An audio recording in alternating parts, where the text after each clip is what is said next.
Hello guys, मैं यहाँ new look here clinic पर आया हूँ।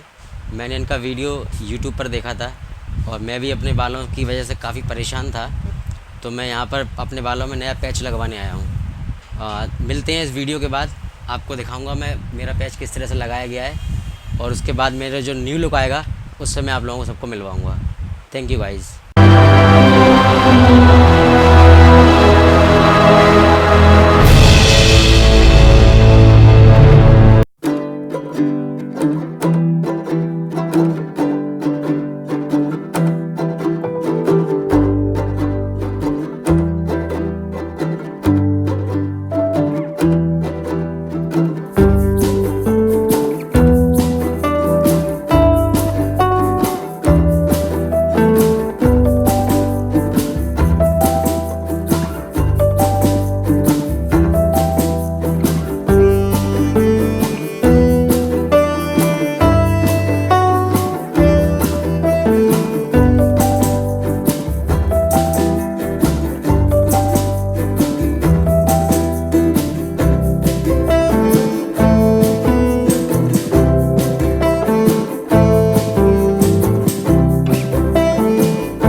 जैसे कि आपने पहले देखा, मैं अपने बालों में अभी पैच लगवाया। जैसे पहले आपने देखा, बिल्कुल मेरा बालों की हालत ज़्यादा कंडीशन ख़राब थी, डैमेज बाल थे मेरे।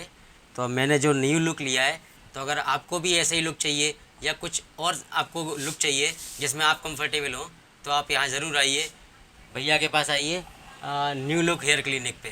तो यहाँ पर आपको जैसा आप चाहते हैं वैसा लुक मिलेगा, जैसे कि मैं भी अपने मनपसंद लुक यहाँ से लेकर जा रहा हूँ।